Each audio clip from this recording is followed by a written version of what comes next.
Narrative of the Ghost of a Hand by J.S Le Fanu.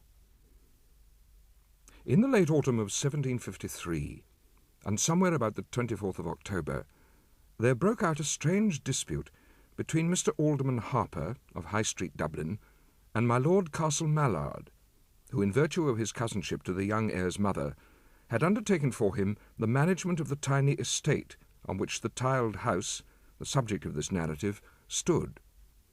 This Alderman Harper had agreed for a lease of the house for his daughter, who was married to a gentleman named Prosser. He furnished it, and put up hangings, and otherwise went to considerable expense. Mr. and Mrs. Prosser came there sometime in June, and after having parted with a good many servants in the interval, she made up her mind that she could not live in the house, and her father waited on Lord Castle Mallard and told him plainly that he would not take out the lease because the house was subjected to annoyances which he could not explain. In plain terms, he said it was haunted, and that no servants would live there more than a few weeks, and that after what his son-in-law's family had suffered there, not only should he be excused from taking a lease of it, but that the house itself ought to be pulled down as a nuisance and the habitual haunt of something worse than human malefactors. Lord Castle Mallard filed a bill in the equity side of the Exchequer to compel Mr. Alderman Harper to perform his contract by taking out the lease.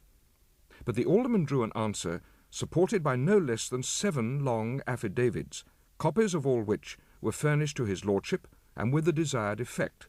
For rather than compel him to place them upon the file of the court, his lordship struck and consented to release him. The annoyances described did not begin till the end of August, when, one evening, Mrs. Prosser, quite alone, was sitting in the twilight at the back parlour window, which was open, looking out into the orchard, and plainly saw a hand stealthily placed upon the stone window-sill outside, as if by someone beneath the window, at her right side, intending to climb up. There was nothing but the hand, which was rather short but handsomely formed, and white and plump, laid on the edge of the window-sill. And it was not a very young hand, but one aged somewhere about 40, as she conjectured. It was only a few weeks before that the horrible robbery at Clondalkin had taken place, and the lady fancied that the hand was that of one of the miscreants who was now about to scale the windows of the tiled house. She uttered a loud scream and an ejaculation of terror, and at the same moment the hand was quietly withdrawn. Search was made in the orchard, but there were no indications of any persons having been under the window, beneath which, ranged along the wall, stood a great column of flower-pots, which it seemed must have prevented anyone's coming within reach of it. The same night there came a hasty tapping, every now and then, at the window of the kitchen. The women grew frightened, and the servant-man, taking firearms with him, opened the back door, but discovered nothing. As he shut it, however, he said, a thump came on it, and a pressure as of somebody striving to force his way in, which frightened him. And though the tapping went on upon the kitchen window-panes, he made no further explorations. About 6 o'clock on the Saturday evening following, the cook, an honest, sober woman, now aged nigh 60 years, being alone in the kitchen, saw on looking up, it is supposed, the same fat but aristocratic-looking hand laid with its palm against the glass, as if feeling carefully for some inequality in its surface. She cried out, and said something like a prayer on seeing it, but it was not withdrawn for several seconds after. After this, for a great many nights, there came at first a low, and afterwards an angry rapping, as it seemed with a set of clenched knuckles at the back door, and the servant-man would not open it, but called to know who was there, and there came no answer, only a sound as if the palm of the hand was placed against it and drawn slowly from side to side with a sort of soft, groping motion. All this time, sitting in the back parlour, which for the time they used as a drawing-room, Mr. and Mrs. Prosser were disturbed by rappings at the window, sometimes very low and furtive, like a clandestine signal, and at others sudden and so loud as to threaten the breaking of the pane. This was all at the back of the house, which looked upon the orchard. But on a Tuesday night at about 9:30, there came precisely the same rappings at the hall door, and went on, to the great annoyance of the master and terror of his wife, at intervals for nearly 2 hours. After this, for several days and nights, they had no annoyance whatsoever, and began to think that the nuisance had expended itself. But on the night of the 13th of September, Jane Easterbrook, an English maid, having gone into the pantry for the small silver bowl in which her mistress's posset was served, happening to look up at the little window of only 4 panes, observed, through an auger hole which was drilled through the window frame for the admission of a bolt to secure the shutter, a white, pudgy finger, first the tip, and then the 2 first joints introduced, and turned about this way and that, crooked against the inside, as if in search of a fastening which its owner designed to push aside. When the maid got back into the kitchen, we are told she fell into a swoon, and was all the next day very weak. Mr. Prosser, being, I've heard, a hard-headed and conceited sort of fellow, scouted the ghost and sneered at the fears of his family. He was privately of opinion that the whole affair was a practical joke or a fraud, and waited an opportunity of catching the rogue flagrante delicto. He did not long keep this theory to himself, but let it out by degrees with no stint of oaths and threats, believing that some domestic traitor held the thread of the conspiracy. Indeed, it was time something were done, for not only his servants, but good Mrs. Prosser herself, had grown to look unhappy and anxious. They kept at home from the hour of sunset, and would not venture about the house after nightfall, except in couples. The knocking had ceased for about a week, when one night, Mrs. Prosser, being in the nursery, her husband, who was in the parlour, heard it begin very softly at the hall door. The air was quite still, which favoured his hearing distinctly. This was the first time there had been any disturbance at that side of the house, and the character of the summons was changed. Mr. Prosser, leaving the parlour door open, it seems, went quietly into the hall. The sound was that of beating on the outside of the stout door, softly and regularly, with the flat of the hand. He was going to open it suddenly, but changed his mind, and went back very quietly and on to the head of the kitchen stair, where was a strong closet over the pantry in which he kept his firearms, swords, and canes. Here he called his manservant, whom he believed to be honest, and with a pair of loaded pistols in his own coat pockets, and giving another pair to him, he went as lightly as he could, followed by the man, and with a stout walking cane in his hand, forward to the door. Everything went as Mr. Prosser wished. The besieger of his house, so far from taking fright at their approach, grew more impatient, and the sort of patting which had aroused his attention at first assumed the rhythm and emphasis of a series of double knocks. Mr. Prosser, angry, opened the door with his right arm across, cane in hand. Looking, he saw nothing, but his arm was jerked up oddly, as it might be with a hollow of a hand, and something passed under it, with a kind of gentle squeeze. The servant neither saw nor felt anything, and did not know why his master looked back so hastily, cutting with his cane and shutting the door with so sudden a slam. From that time, Mr. Prosser discontinued his angry talk and swearing about it, and seemed nearly as averse from the subject as the rest of his family. He grew, in fact, very uncomfortable, feeling an inward persuasion that when, in answer to the summons, he had opened the hall door, he had actually given admission to the besieger. He said nothing to Mrs. Prosser, but went up earlier to his bedroom, where he read a while in his Bible and said his prayers. I hope the particular relation of this circumstance does not indicate its singularity. He lay awake for a good while, it appears, and, as he supposed, about 12:15, he heard the soft palm of a hand patting on the outside of the bedroom door, and then brushed slowly along it. Up bounced Mr. Prosser, very much frightened, and locked the door, crying, "Who's there?" But receiving no answer but the same brushing sound of a soft hand drawn over the panels, which he knew only too well.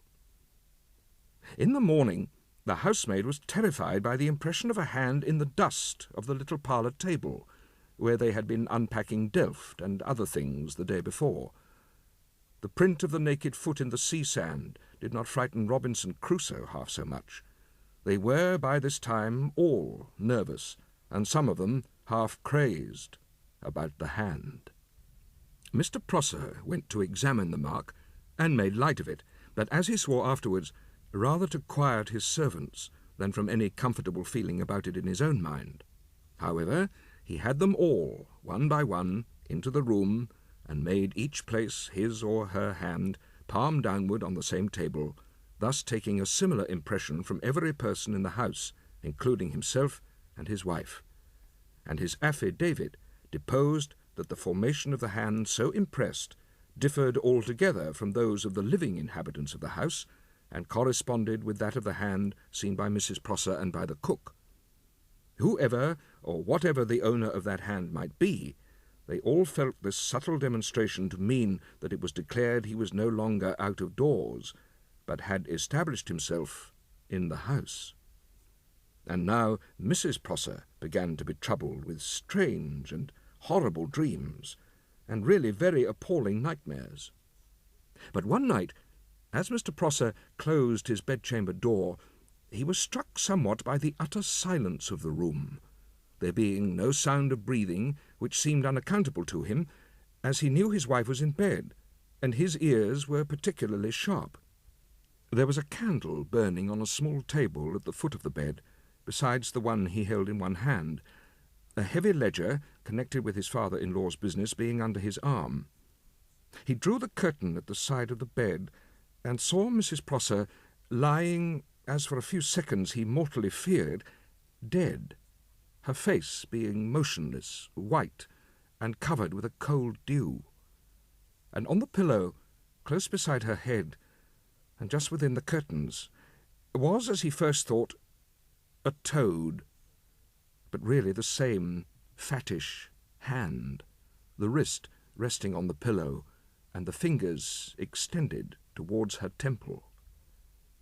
Mr. Prosser, with a horrified jerk, pitched the ledger right at the curtains, behind which the owner of the hand might be supposed to stand. The hand was instantaneously and smoothly snatched away. The curtains made a great wave, and Mr. Prosser got round the bed in time to see the closet door, which was at the other side, pulled to by the same white, puffy hand, as he believed.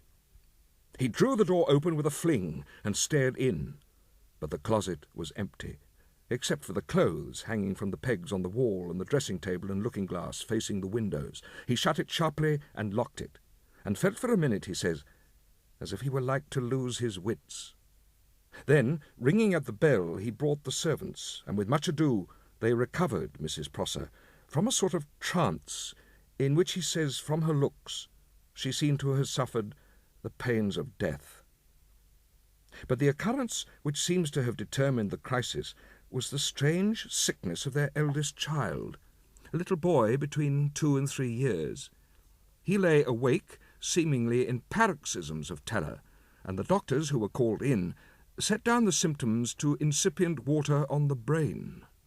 Mrs. Prosser used to sit up with the nurse by the nursery fire, much troubled in mind about the condition of her child. His bed was placed sideways along the wall with its head against the door of a cupboard, which, however, did not shut quite close. There was a little valance, about a foot deep, around the top of the child's bed, and this descended within some 10 or 12 inches of the pillow on which it lay. They observed that the little creature was quieter whenever they took it up and held it on their laps. They had just replaced him, as he seemed to have grown quite sleepy and tranquil, but he was not 5 minutes in his bed when he began to scream in one of his frenzies of terror. At the same moment, the nurse, for the first time, detected, and Mrs. Prosser equally plainly saw, following the direction of her eyes, the real cause of the child's sufferings. Protruding through the aperture of the cupboard, and shrouded in the shade of the valance, they plainly saw the white, fat hand, palm downwards, presented towards the head of the child. The mother uttered a scream and snatched the child from its little bed, and she and the nurse ran down to the ladies' sleeping room where Mr. Prosser was in bed, shutting the door as they entered. And they had hardly done so when a gentle tap came to it from the outside. There is a great deal more, but this will suffice. The singularity of the narrative seems to me to be this, that it describes the ghost of a hand and no more.